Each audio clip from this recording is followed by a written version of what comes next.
Sobat maritim semua, ada beberapa tanda-tanda yang digunakan dalam situasi darurat atau dalam emergency dan survival di atas laut sesuai dengan International Distress Signal tertuang dalam regulasi Colrec 1972 Annex 4. Perlu digarisbawahi, semua tanda-tanda sinyal kedaruratan tersebut hanya digunakan apabila melihat kapal atau pesawat terbang yang melintas untuk menarik perhatian bahwa ada survivor yang membutuhkan pertolongan di area sekitar atau di lautan di bawah pesawat terbang yang melintas tersebut.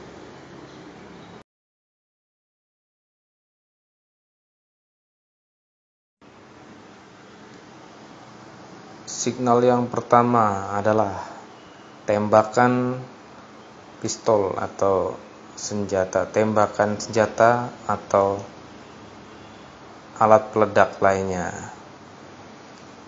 Tembakan senjata tersebut dengan interval tiap 1 menit sesuai dengan jumlah proyektil yang ada, digunakan untuk menarik perhatian kapal yang melewat di sekitar keadaan darurat.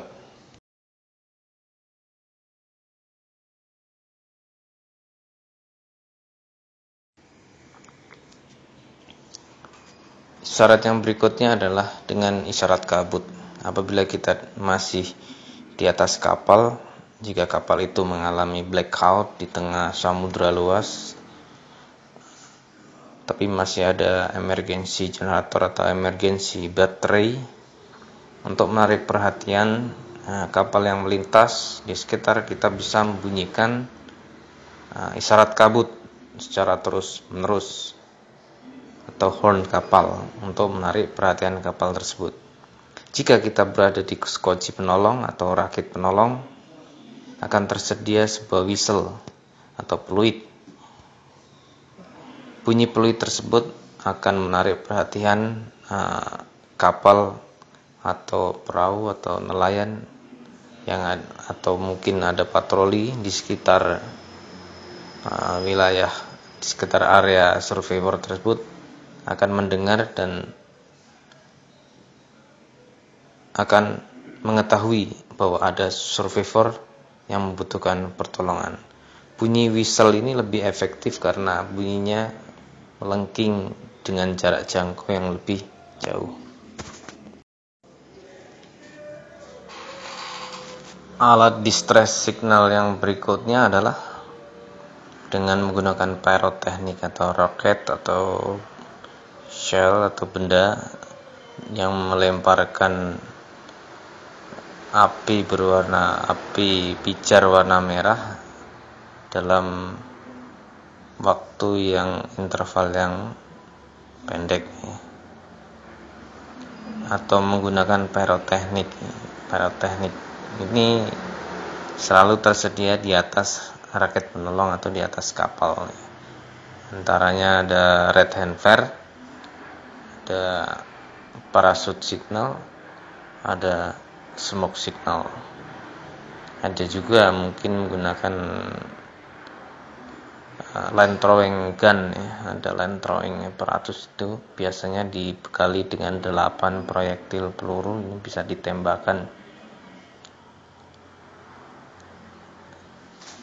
Pyrotechnic ini ada yang bisa digunakan malam hari, ada yang bisa hanya digunakan siang hari. Yang mengeluarkan cahaya atau pijar itu bisa digunakan siang ataupun malam, tapi seperti smoke signal ini hanya bisa digunakan pada siang hari saja.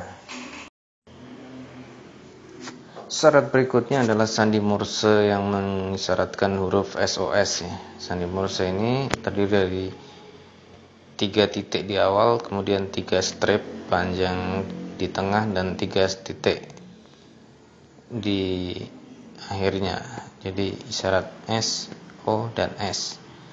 Sandi Morse ini bisa menggunakan peralatan center atau Aldi slide atau mungkin menggunakan cermin kayak siang hari memantulkan cahaya matahari. Jika kita terdampar di sebuah daratan di tengah samudra, kita bisa menuliskan juga tulisan SOS tersebut di tanah atau di pantai yang besar agar menarik perhatian pesawat terbang yang melintas. Atau mungkin kalau kita di atas kapal, kita bisa mengecat geladak kapal kita dengan tulisan SOS atau ada isyarat yang lainnya.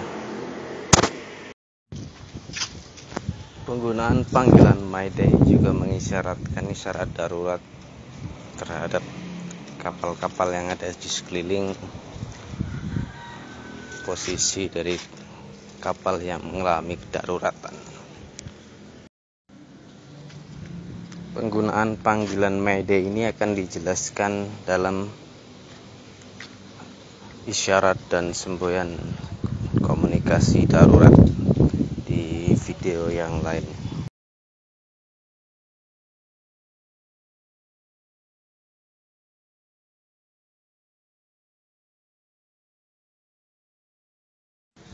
Isyarat darurat yang lain adalah menggunakan kombinasi bendera November Charlie, yaitu bendera November yang berwarna garis belang-belang biru putih seperti bendera start ya di perlombaan di darat.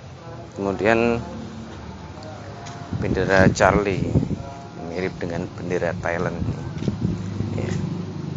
Komunikasi yang bisa di atas bawah, bisa di samping-samping.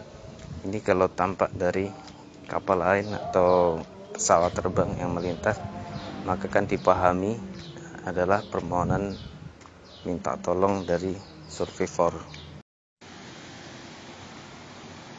Jika tidak ada bendera November Charlie di atas kapal, kita bisa menggunakan kombinasi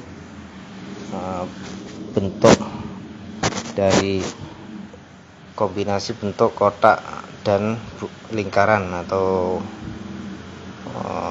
bentuk square dan bola. Bentuk segi empat dan lingkaran tersebut bisa dikombinasikan dalam sebuah kain atau terpal atau mungkin dibentuk dalam bendera berupa segi empat hitam dan bulat hitam. Bisa juga membentangkan terpal di atas dek itu dengan menggambarkan segi empat hitam dan bulat-bulat hitam, atau mungkin mengecat dek geladak kapal dengan warna segi empat hitam dan bulat-bulat hitam diikuti dengan kombinasi background yang warna terang agar bisa terlihat dari atas. Kemudian bisa juga menggunakan isyarat benda yang segi empat atau mungkin ada bola-bola hitam ya. Bola-bola hitam itu biasa untuk tanda berlabuh jangkar, bisa dikombinasikan dengan segi empat atau segi empat hitam ataupun segi empat berupa bendera sebagaimana ilustrasi berikut. Di setiap rakit penolong pasti akan disediakan sebuah korek api, ataupun di atas kapal akan mudah kita membuat perapian untuk menarik perhatian kapal di sekeliling. Bisa juga kita menggunakan api, yaitu dengan membakar sampah di atas drum. Jangan lupa diwadahin dalam tempat tertentu agar tidak berbahaya, bisa membakar seluruh kapal. Perhatikan juga kondisi kapalnya ya, dimasukkan dalam drum aspal atau drum oli yang dipotong atasnya, kemudian membakar kain-kain bekas atau sampah-sampah untuk menarik perhatian kapal yang lewat. Hati-hati jangan sampai membakar sampah tersebut bisa mengakibatkan terbakar seluruh kapal.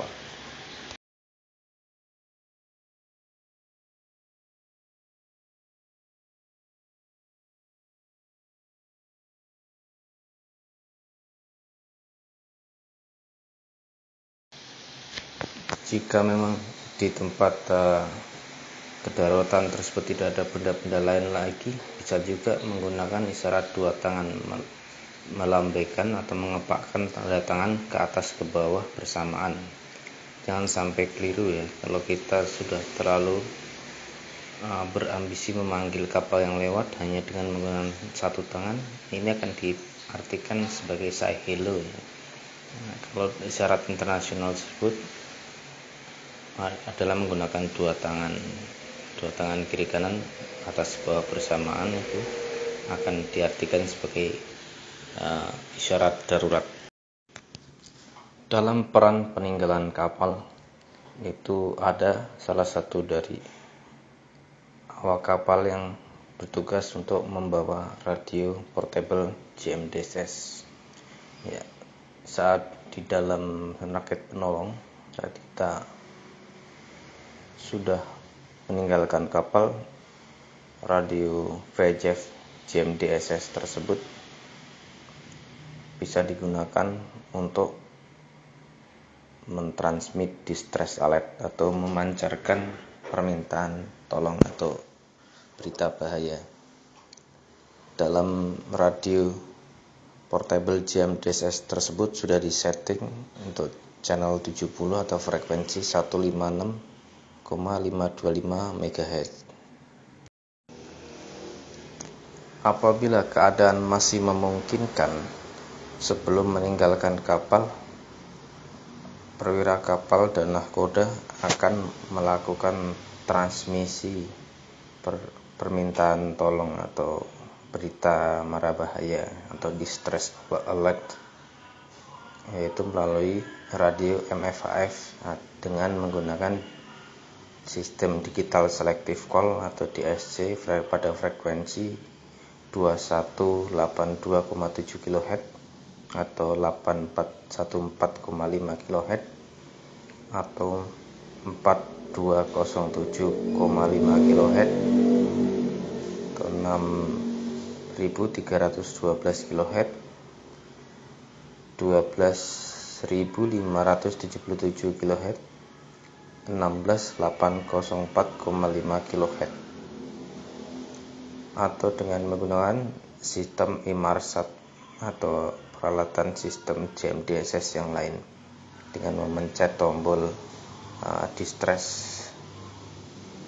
selama 5 detik, kemudian akan muncul berita yang bisa diedit di sini, memilih jenis bahaya yang akan dikirimkan, misalnya kebakaran, abandon ship, kapal tenggelam, atau kapal mengalami patah atau apa yang bisa menyebabkan kapal itu tenggelam, kemudian bisa ditransmit menggunakan sistem GMDSS tersebut.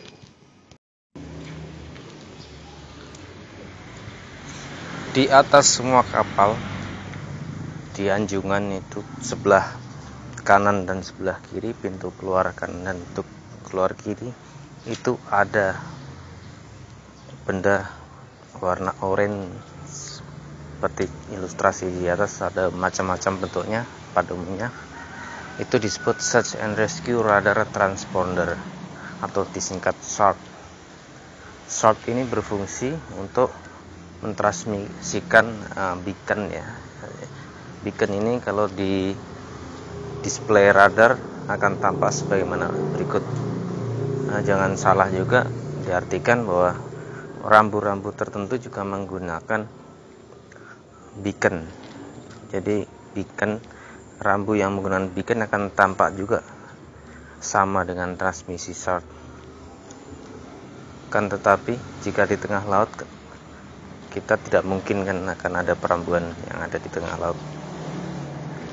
Ya, ini kalau di tengah laut, dia radar kita mendeteksi ada tampak display seperti ini, itu artinya ada permintaan tolong, ada posisi orang yang sedang mentransmisi radio beacon atau memencet SAT, mengaktifkan SAT, artinya dalam keadaan kondisi distress. Tapi perlu diingat bahwa baterai dari SAT ini hanya bertahan 8 jam dalam kondisi diaktifkan terus-menerus. Jadi langkah baiknya kalau menggunakan SAT ini jika sudah ada kapal yang melintas atau dalam kondisi sudah dicari oleh tim SAR. Alat yang berikutnya adalah Emergency Position Indicator Radio Beacon. Ini menggunakan, ini namanya radio beacon, tapi transmisinya dia mentransmisikan sinyal bahaya tidak dengan transponder radio beacon, tapi dia mentransmisikan ke satelit. EPIP ini terpasang di atas anjungan kapal di geladak kompas biasanya. Jadi kalau kapal tenggelam dia akan lepas sendiri dan mentransmisikan posisi kapal. Dalam transmisi itu terdapat data dan identitas kapal yang mengalami mara bahaya. Jadi transmisi tersebut dalam skema dijelaskan bahwa kapal tersebut dengan melalui frekuensi. Dua frekuensi ini akan transmisikan ke satelit kemudian merelaynya ke Coordination Center atau RCC atau SAR Command Centernya. Kemudian akan dari puskodalnya badan SAR tersebut akan mengirimkan berita ke unit SAR-nya, SRU, Search and Rescue Unit atau kapal patroli Basarnas. Kemudian kapal tersebut akan mencari titik di mana EPIP itu.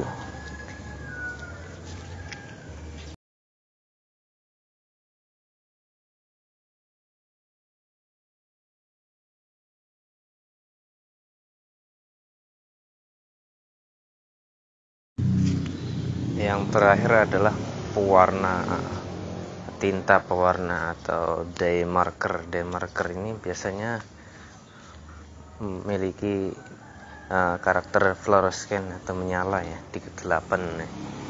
Ini kalau kita sebarkan di atas air akan mengindikasikan menarik perhatian karena warnanya tentu berbeda dengan air laut, dan warna tersebut oranye atau kuning ini akan tampak jelas dari pesawat terbang yang melintas. Ini akan menarik perhatian bahwa ada sesuatu di bawah,